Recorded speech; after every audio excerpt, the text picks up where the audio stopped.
Awesome pasta salad.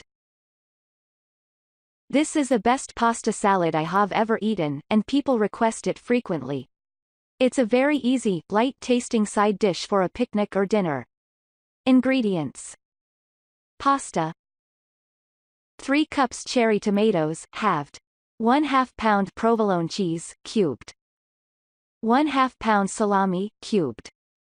1/4 pound sliced pepperoni, cut in half. 1 large green bell pepper, cut into 1-inch pieces. 1 10-ounce can black olives, drained. 1 4-ounce jar pimentos, drained. 1 8-ounce bottle Italian salad dressing. Add all ingredients to list. Directions. Add a notePrint. Prep. 30 minutes. Cook.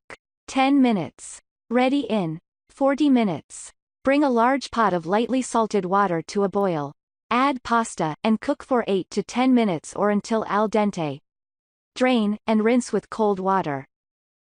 In a large bowl, combine pasta with tomatoes, cheese, salami, pepperoni, green pepper, olives, and pimentos. Pour in salad dressing, and toss to coat.